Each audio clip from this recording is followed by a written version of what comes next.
गुड़गुड़ी नाम का गांव था। गांव में मगन नाम का चोर रहता था। मगन बड़ा बेवकूफ था। काफी हथियार लेकर रात को चोरी करने निकलता, लेकिन सुबह खाली हाथ वापस लौट आता।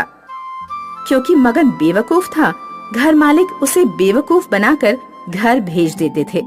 पूर्णिमा की रात थी। रात के 12 बजे थे। मगन हाथ में हथियार लेकर चोरी करने निकला। एक बड़े घर के सामने आया और घर के पिछवाड़े आकर पिछली दीवार तोड़ने लगा। आवाज होने की वजह से बेडरूम में सोया सेठ जाग गया और समझ गया कि मगन आया है। लगता है मगन बेवकूफ चोरी करने आया है।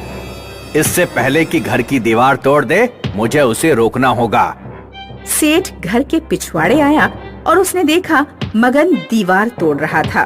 क्या रे मगन, क्या कर रहा है? चोरी करनी है, दीवार तोड़कर घर में घुसना है। अरे बेवकूफ, पूर्णिमा की रात कोई चोरी करने निकलता है क्या? चुप बैठ, मैं थोड़ा अलग टाइप का चोर हूँ। मैं कुछ भी कर सकता हूँ। बाकी चोर डरपोक होते हैं, उनसे मेरी तुलना ना कर। मुझे मेरा काम करने दे। मगन की बात सुनकर सेठ सोचने लगा, चलो अब ये अपने जाल में फंस गया है। आखिरी चाल चलता हूँ और बेडरूम में जाकर सो जाता हूँ। फिर सेठ मगन से बोला, अगर तू कुछ भी कर सकता है और तू बाकी चोरों की तरह नहीं है, तो ये साबित करके दिखा। उसके लिए क्या करना होगा मुझे?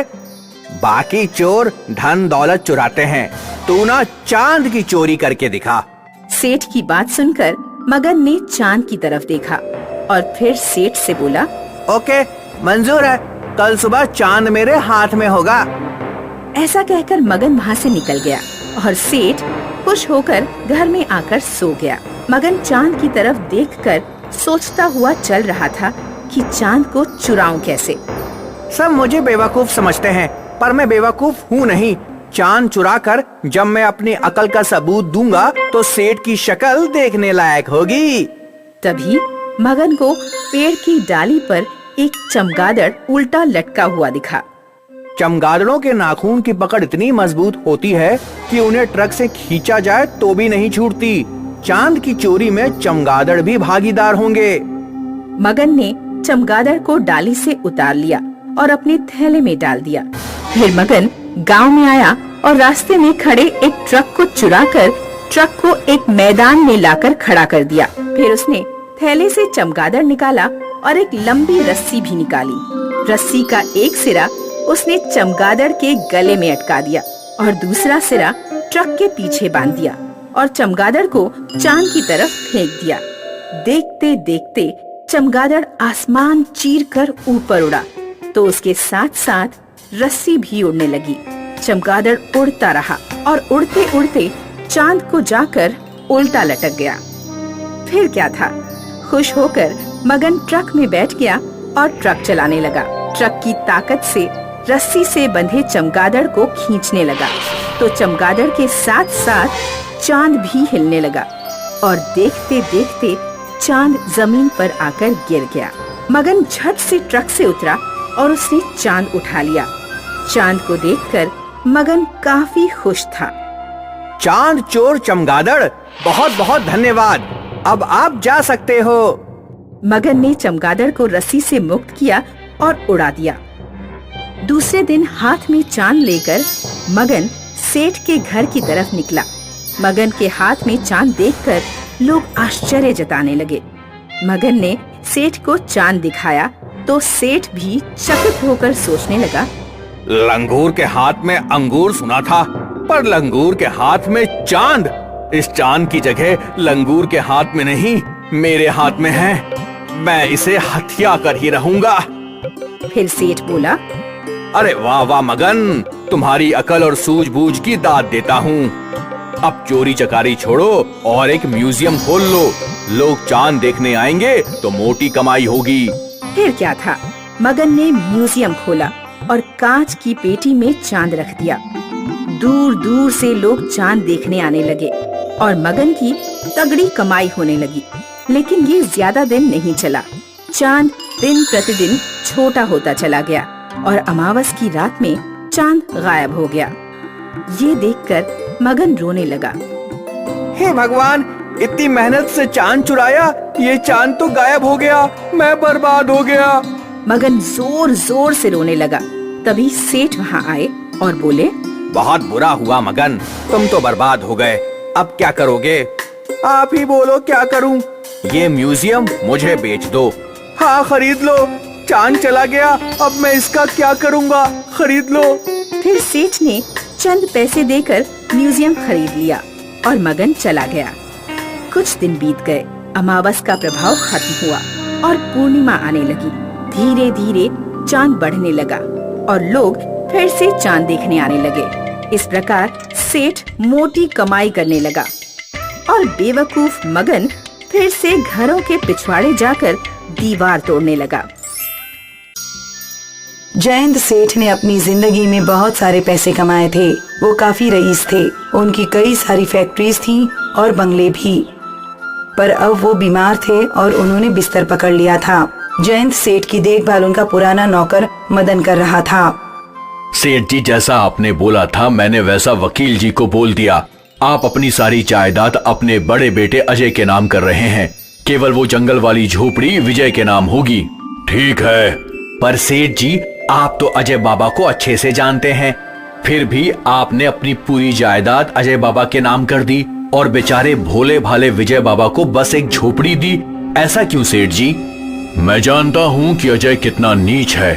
वो जायदाद के लिए अपने भाई के साथ कुछ भी कर सकता है, इसलिए मैंने अपनी सारी जायदाद उसके नाम कर दी। इससे मेरा छोटा बेटा बच जाएगा। पर छोटे बाबा को गरीबी की जिंदगी गुजारनी होगी। नहीं मदन, ऐसा कुछ नहीं होगा, तुम बस देखते जाओ।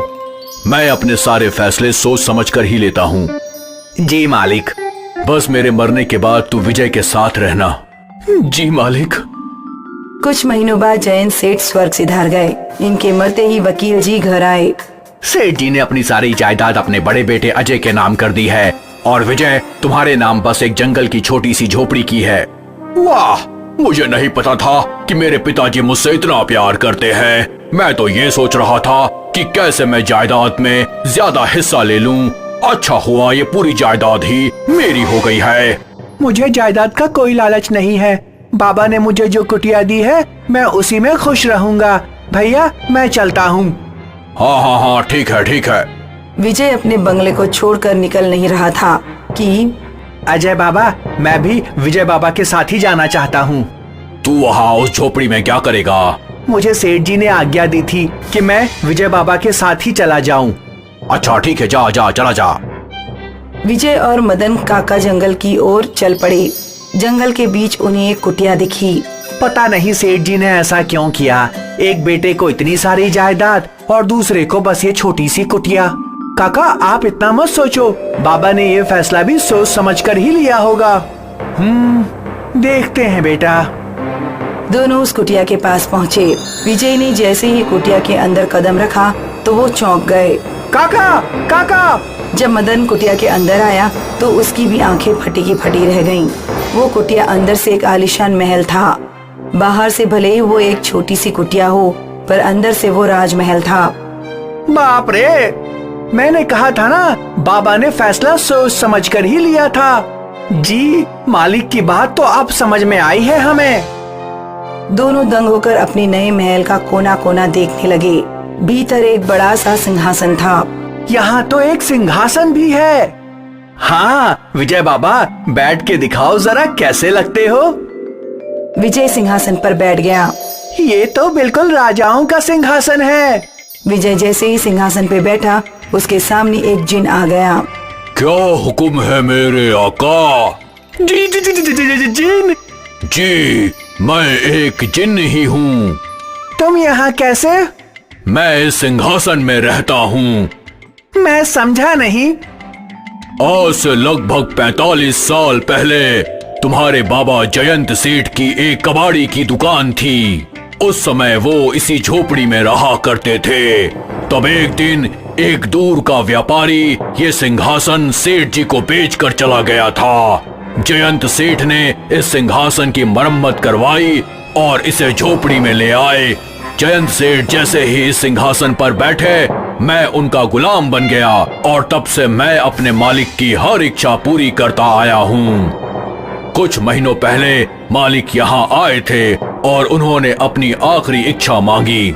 मेरे मरने के बाद मेरा बेटा विजय इस सिंहासन पर बैठेगा। जैसे तुमने जिंदगी भर मेरा साथ दिया, मेरे बेटे का भी जरूर साथ देना। उसे खुश रखना हमेशा। इसलिए अब मैं तुम्हारा गुलाम हूँ। मुझे अपनी इच्छा बताओ मालिक। फिलहाल तो मुझे बहुत भूख लग रही है, कुछ खाने को मिल जाता तो अच्छा होता। जो हुकुम मेरे मालिक। जिन ने विजय के सामने ढेर सारे पकवान हाजिर कर दिए, जो देखकर विजय और मदन दोनों स्तब्ध रह गए। अरे इतने सारे पकवान मैंने जिंदगी में कभी नहीं देखे। मदन और विजय दोनों पकवान खाने लगे। तभी अजय झोपड़ी के अंदर आया। वो झोपड़ी के अंदर का महल देखकर दंग था। तो बाबा ने मेरे साथ धोखा किया। तुझे ये जिन दे दिया जो तेरी हर इच्छा पूरी करेगा, और मुझे बस थोड़ी सी जायदाद दी। मुझे ये जिन चाहिए। तुम हंस क्यों रहे हो? ऐसा नहीं हो सकता। इसलिए क्यों नहीं? क्योंकि मेरे पहले मालिक ने इन्हें मेरा अगला मालिक बनाया है, और जब तक ये मुझे किसी और को नहीं देते, मैं इनका ही गुलाम रहूंगा। अच्छा ये बात है, तो मैं तुझे छीन कर ही रहूंगा, चाहे इसके लिए मुझे कुछ भी करना पड़े। तुम ऐसा नहीं कर सकते। मेरे रहते हुए मेरे मालिक को कोई छू भी नहीं सकता। मेरी कमर, मेरी कमर। शायद इतना तुम्हारे लिए काफी है। अगर अगली बार मेरे मालिक के पास भी आए तो मैं तुम्हारी जान ले लूंगा। समझ गए? मैं समझ गया मैं। सेठ जी ने बिल्कुल सही निर्णय लिया था। वो ये पहले से जानते थे। हाँ। उस दिन के बाद विजय और मदन अपनी जादुई झोपड़ी में खुश थे। ना उन्हें किसी बात की चिंता थी और ना ही किसी का डर।